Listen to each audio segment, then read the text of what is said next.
मेरे प्रिय बच्चे, क्या तुम जानते हो कि तुम्हें किन कारणों की वजह से इस जन्म में इतना संघर्ष करना पड़ता है? मेरे प्रिय बच्चे, चाहे छोटी सी छोटी कामना, छोटी सी छोटी इच्छा भी क्यों ना हो, उसके लिए तुम्हें बहुत ज़्यादा तरसना पड़ता है। कई बार लोगों के लिए जो प्राप्त करना कभी कभी बहुत ही आसान, बहुत ही सामान्य बात होती है, ठीक वही चीज़ प्राप्त करने के लिए तुम्हें अत्यधिक कठिन संघर्ष और श्रम करना ही पड़ जाता है। आखिर क्या कारण है जो तुम्हारे साथ ऐसा घटित हो रहा है, जबकि तुम्हारे ऊपर ब्रह्मांड का हाथ है, जबकि वह तुम्हारे पक्ष में कार्य करने को विवश भी है, जबकि तुम्हारे कर्म उचित दिशा में समायोजित हो रहे हैं, फिर भी ऐसे कौन से कारण बन रहे हैं जिनकी वजह से तुम्हारे साथ ऐसा हो रहा है? क्यों तुम्हारे जीवन में धन कई बार बहुत ही कठिनाई से आता है? कई बार यदि वह तुम्हारे पास आ भी जाए तो वह टिक नहीं पाता, बल्कि किन्हीं न किन्हीं कारणों से वह समाप्त हो जाता है, तुमसे छूट जाता है, तुमसे दूर हो जाता है। मेरे प्रिय बच्चे, तुम जितना धन अर्जित करते हो उससे कहीं ज़्यादा तुम्हारे ऊपर जिम्मेदारियों का बोझ लग जाता है। यह कब आया कब पता चला गया, वास्तव में तुम इसे समझ ही नहीं पाते हो। मेरे प्रिय बच्चे, मैं तुम्हारी दुविधा, तुम्हारी भावना को अच्छी तरह समझता हूँ। दूसरों की अपेक्षा कम उम्र से ही तुम्हारे ऊपर विभिन्न प्रकार की जिम्मेदारियाँ आ गई थी। यह शायद अन्य की समझ में ना आए या शायद वैसी ना दिखती हो, लेकिन तुमने अपने मनोभाव में बहुत सी जिम्मेदारियों का बोझ लाद लिया था। बचपन से ही तुम दूसरों को खुश करने का प्रयास करते आए हो, खासकर अपने परिवार वालों के लिए, अपने मुख्य सगे लोगों के लिए तुम्हारे मन में बहुत सी भावना जन्मी है। मेरे प्रिय बच्चे, संघर्ष तुम्हारे जीवन का एक ऐसा अभिन्न हिस्सा बन गया जिससे छूटकर अलग होना भी बहुत बड़ी बात हो गई, जिसे ताक पर रखकर अपने लिए कुछ कर पाना पाप के समान हो गया था।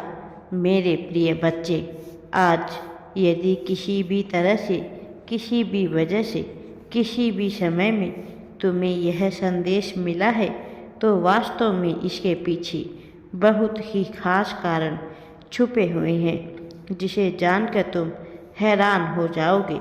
मेरे प्रिय बच्चे, इस संदेश में तुम्हें अपने जीवन में बड़ी सफलता पाने के रहस्य तो प्राप्त होने वाले ही हैं, साथ ही तुम्हारा जीवन जो प्रेम के अभाव में अब तक संकुचित हो गया है, वह प्रेम से भी भरने वाला है, क्योंकि तुम प्रेम के पात्र हो और तुम प्रेम के लिए बनाए गए हो।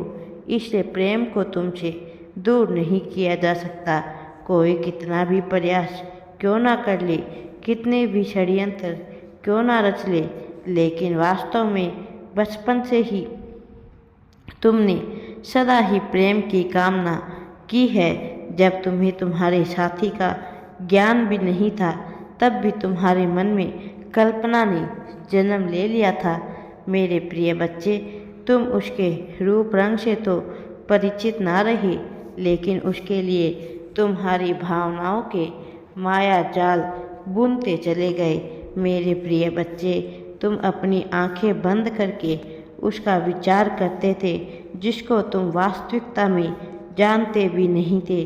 कभी संगीत सुनते हुए तो कभी यूं ही भावनात्मक बातों को सोचकर, भावनात्मक विचारों को देखकर, उसे समझकर तुम्हारे मन में ऐसी स्थिति उत्पन्न हुई। मेरे प्रिय बच्चे, तुम्हें इस संदेश को ध्यानपूर्वक अवश्य ही पूरा सुनना है।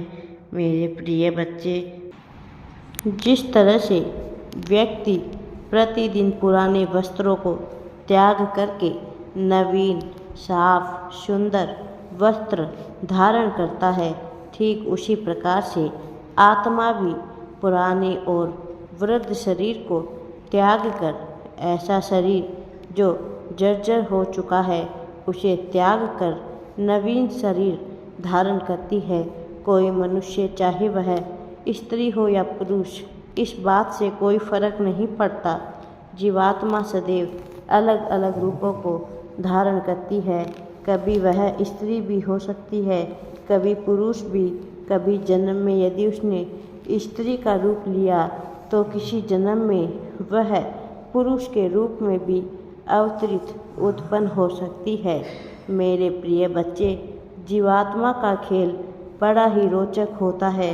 यह सामान्य मनुष्य के लिए समझ पाना सामान्य बिल्कुल भी नहीं है। इसको समझने के लिए बहुत से ज्ञान और आत्मबोध की आवश्यकता होती है।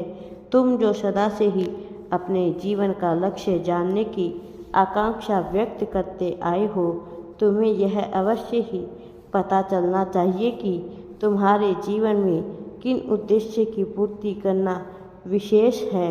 लेकिन कुछ ऐसे लोग हैं जिनका तुम्हारे पूर्व जन्म से ही बहुत गहरा संबंध है। कुछ ऐसे लोग हैं जो कभी तुम्हारे बहुत ही खास हुआ करते थे और आज भी तुम्हें उनसे अपनी निकटता का एहसास होता है। भले ही वह इस जन्म में तुम्हारे अपने सगे संबंधी ही ना हो, लेकिन कहीं ना कहीं उनसे तुम्हारी निकटता इस कदर होती है कि उन्हें देखकर तुम्हें उनके होने का, अपने करीब होने का, उनसे जुड़ाव का एहसास होता है। यह लगाव बड़ा विशेष है जिसे तुम समझ नहीं पाते हो।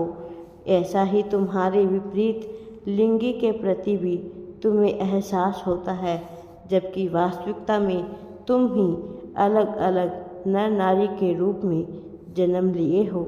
वो जो तुम्हारा शत्रु है, वह जिसे तुम मित्र समझ रहे हो, वह दोनों ही अलग नहीं हैं। वास्तव में तुम ही हो जो उनके भीतर भी बैठे हो। वास्तव में यह बड़ा ही रोचक है। इसे समझ पाना सामान्य नहीं है मेरे प्रिय बच्चे, लेकिन धीरे धीरे तुम इसे समझोगे और आगे बढ़ोगे अपने जीवन में मेरे प्रिय बच्चे। अब तुम उठो और आध्यात्म के मार्ग पर चलो। आध्यात्म के मार्ग पर सफलता तुम्हारा इंतज़ार कर रही है। राधे राधे जी।